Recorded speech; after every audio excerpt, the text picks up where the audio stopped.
Olá, bem-vindo a mais um devocional. Hoje, o dia 21 do nosso devocional, que tem como tema Protegendo sua igreja. Lembre-se de que a igreja é você. Você faz parte da igreja. A igreja não é o templo que nós frequentamos. A igreja somos nós, somos as pessoas. E o autor traz, então, um versículo de Efésios que diz assim: Vocês estão unidos na paz por meio do Espírito. Portanto, esforcem-se para continuar unidos deste modo. E ainda, Colossenses 3,14. Acima de tudo, deixem que o amor dirija a vida de vocês, porque assim toda a igreja permanecerá unida em perfeita harmonia. Nós devemos fazer com que a nossa vida, a nossa base, a base da nossa existência seja o amor. E o exemplo, o amor de Cristo. E aí o autor começa então a sua reflexão acerca deste tema. É sua função proteger a unidade de sua igreja. Unidade, ou seja, a mesma fé, o mesmo amor. Porque é nele e para ele. Tudo que nós fazemos dentro do nosso ciclo de fé de cristãos. E aí o autor então descreve, sobre isso, discorre sobre isso. A unidade da igreja é tão importante que o Novo Testamento dá mais importância a isso que ao céu e ao inferno. Deus deseja profundamente que experimentemos unidade e harmonia uns com os outros. Olha que interessante, todo o Novo Testamento, ele discorre mais sobre o amor, sobre a unidade, sobre a paz, do que fala de céu e inferno. Porque quando você tem este amor, essa paz dentro de você, você tem o céu aqui na terra, porque você constrói isso através das suas ações e das suas escolhas. A unidade é a alma da comunhão. Destrua e assim removerá o coração do corpo de Cristo. A unidade está no âmago daquilo que Deus deseja que experimentemos na vida conjunta da igreja. Nosso modelo supremo é a unidade é a Trindade. O Pai, o Filho e o Espírito Santo são totalmente unidos em um só. O próprio Deus é o maior de todos os exemplos de amor sacrificial, de humildade para com os outros e de perfeita harmonia. Assim como nós temos um Deus Trindade, ele também nos fez corpo, alma e espírito. Ou seja, nós também somos descendentes desta Trindade. Corpo é a nossa carne, alma são as nossas emoções e espírito é aquilo que vai ficar para a eternidade e é o que nós precisamos alimentar em Cristo. E depois o autor continua: concentre-se no que temos em comum, não nas nossas diferenças. E Paulo recomenda: concentremo-nos nas coisas que contribuem para a harmonia e no crescimento de nossa comunhão conjunta. Como fiéis, compartilhamos um Senhor, um corpo, um propósito, um Pai, um Espírito, uma esperança, uma fé, um batismo e um amor. Que coisa mais linda! Partilhamos a mesma salvação, a mesma vida e o mesmo futuro. Fatores muito mais importantes que as diferenças que poderíamos enumerar. É neles que devemos nos concentrar, não em nossas diferenças pessoais. Concentre-se naquilo que o outro tem de bom e não naquilo que ele tem de diferente ou aquilo que você não concorda do que ele é. Todos nós somos diferentes, cada um tem um perfil, cada um tem particularidades diferentes. E graças a Deus que nós somos diferentes, ele nos fez diferentes e únicos. Diferentes e únicos. Então, olhe para o outro, olhe para o seu irmão, não focando no que ele tem de diferente, mas foque naquilo que ele tem de bom, naquilo que é amor, naquilo que é paz. Lembre-se sempre disso. Seja realista em suas expectativas. Agora que você descobriu como Deus quer que seja a verdadeira comunhão, é fácil ficar desanimado pela disparidade entre o ideal e a realidade presenciada em sua igreja. Você deve amar apaixonadamente a igreja, ou seja, os membros da igreja, apesar das imperfeições que ela tem. Ansiar pelo ideal enquanto critica o real é evidência de imaturidade. Olha só, eu vou ler de novo. Ansiar pelo ideal enquanto critica o real. Você não pode ter expectativas sobre o outro, porque muitas vezes você se frustra. O que é certo para você nem sempre é para o outro. Às vezes, quando você fala algo e você pensa que o outro entendeu, nem sempre ele entendeu. Às vezes nós precisamos consertar a nossa comunicação, porque muitas vezes é na comunicação que a gente cria os gargalos do relacionamento de ser igreja. Então, seja realista, não crie expectativas grandiosas, seja pé no chão, como se diz, e faça o seu, faça por você. Você leve a paz, você leve o amor, você leve aquilo que é de bom, mas não espere do outro. Quando você entrega, você recebe, mas você não pode entregar esperando do outro. Faça genuinamente. Quando você entender isso, você vai ver uma chave gigantesca virar na sua vida.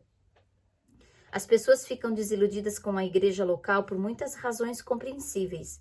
E aqui eu quero fazer um parênteses. Por que a gente às vezes fica decepcionado, né, com os nossos irmãos cristãos? Porque somos seres humanos. E seres humanos erram. Seres humanos, muitas vezes, não sabem o porquê fazem e acabam magoando. Inconscientemente, por causa de sua vivência, de suas dores, de suas crenças. Então, não crie expectativas grandiosas, porque perfeito é só um. Nós não somos perfeitos. E ainda bem que nós temos essa consciência, porque assim nós buscamos a Deus, que é o perfeito. E é Ele que nos complementa. É Ele que nos traz essa realidade. É Ele que nos traz esse olhar para que olhamos para o outro para levar o amor, a paz, porque o outro também é imperfeito assim como eu. E continua então. A lista pode ser bastante longa. Conflitos, mágoas, hipocrisia, negligência, mesquinharia, legalismo e tantos outros pecados. Em vez de ficarmos abalados e surpresos, devemos recordar que a igreja é constituída de pecadores de verdade, entre os quais nos incluímos. Por sermos pecadores, magoamos uns aos outros, às vezes intencionalmente e às vezes sem querer. Mas, em vez de deixar a igreja, precisamos ficar ali e tentar de alguma forma solucionar o que for possível. A reconciliação, não a evasão, é a estrada para um caráter mais forte e para uma comunhão mais profunda. Divorciar-se da igreja ao primeiro sinal de decepção ou desilusão indica imaturidade. Deus tem coisas que quer ensinar a você e aos outros também. Além do mais, não há igreja perfeita. Não há igreja perfeita para que você possa escapar. Toda igreja tem fraqueza e tem problema. E você logo ficará desapontado novamente. Se você trocar de igreja ou de religião por conta das desilusões, você vai encontrar as mesmas desilusões na outra igreja. Porque a nossa igreja aqui da terra é feita de ser humano. Ser humano é pecador. Nós somos pecadores. Então, não busque resolver o seu problema trocando de religião. Mude você primeiro. E aí você vai ver, você vai se encontrar com Cristo. E aí ele continua. Toda igreja deveria fixar uma placa. Proibida a entrada de pessoas perfeitas, porque perfeito só o nosso Pai. Este é um lugar somente para os que admitem que são pecadores e carecem da graça e desejam crescer. Olha que fabuloso isso. E aí tem aqui uma citação de Bonhoeffer, que diz assim: aquele que ama seu sonho de uma comunidade mais que a comunidade cristã em si, torna destruidor desta. Se você ama mais o seu sonho do que os seus irmãos, você acaba destruindo a sua comunidade. Se não dermos graças diariamente pela comunidade da qual fazemos parte, mesmo quando não há nenhuma grande experiência, nenhuma riqueza a ser descoberta, mas apenas muita fraqueza, pouca fé e dificuldades, se ao contrário continuamos nos queixando de que tudo é desprezível e insignificante, estamos impedindo que Deus permita que a nossa comunidade cresça e que nós cresçamos juntos. Prefira incentivar a criticar. Quando vier algo para você criticar, incentive. Olhe para o que é bom. Foque no que é bom, porque todo mundo tem um lado bom, né? A sua luz e a sua sombra. Foque na luz. Enalteça o outro. Não foque, não critique. Olhe para algo bom. Todos nós temos algo bom. Faça como o Senhor faz conosco. Ele nos ama e nós somos pecadores. E Ele nos ama pela nossa essência, por quem nós somos e por tudo de bom que nós temos e porque acredita em nós. Que nós possamos fazer e ser exemplo de Cristo. dentro da nossa igreja. Depois tem mais algumas coisas. E olha, essa aqui é poderosa. Recuse-se a dar ouvidos a fofocas. Muitas vezes dentro da nossa igreja há muita picuinha por conta de fofoca. Diz que me disse.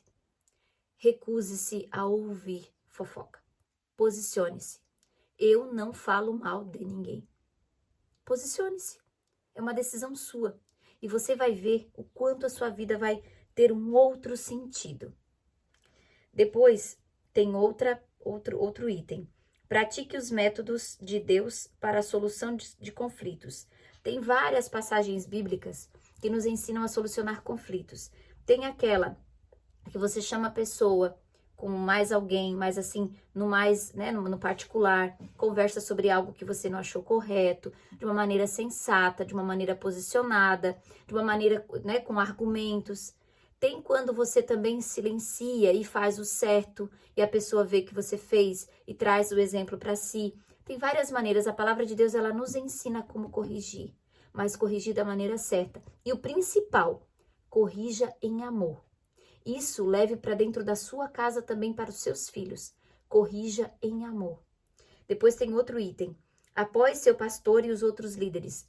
Não fale mal do seu pastor, do padre da sua igreja, dos líderes da sua igreja, do ministério que cada um exerce. Não fale mal. Apoie. Porque não é fácil estar à frente de uma igreja, de uma comunidade cristã. Não é fácil. É desafiador. Então apoie, fale bem. Enalteça o trabalho dele. Seja você aquele que está ali motivando, motivador, para que outros líderes surjam, para que outras pessoas do bem, que querem fazer por amor, surjam, para que a nossa igreja tenha o efeito que ela precisa ter na sociedade. Protegemos a igreja quando honramos os que servem no papel de líderes. Aqui precisa trazer essa palavra bem forte, a honra. Honre quem está à frente da sua igreja. Honre. E o princípio da honra é fundamental para a nossa vida. E quem está acima de nós, qualquer autoridade, merece por direito a honra. E não falar mal é uma maneira de honrar. Lembre-se disso. Motive, incentive e não fale mal. E aí o autor, então, vai terminando. A verdade é que todo mundo precisa e quer ser amado. E quando alguém encontra uma igreja cujos membros verdadeiramente amam uns aos outros e se importam uns com os outros, somente portas trancadas deveriam mantê-lo do lado de fora. Quando você quer verdadeiramente amar como Cristo amou, você precisa estar dentro da igreja. Você precisa fazer parte de uma comunidade cristã, para que o seu exemplo seja levado, para que o seu exemplo, para que a sua prática seja efetivada. E aí vem, então, o nosso tema para reflexão. Tenho a responsabilidade de proteger a unidade da minha igreja. E o versículo para memorizar. Portanto, concentremo-nos nas coisas que contribuem para a harmonia e no crescimento de nossa comunhão conjunta. E a pergunta para meditar. O que eu estou fazendo pessoalmente para proteger a unidade de minha família eclesiástica neste exato momento? Como é que você tem vivido com a sua família eclesiástica? Pense nisso, anote a resposta e mude a sua ação. E com isso, nós terminamos aqui este dia de devocional e eu vejo você amanhã. Um grande abraço.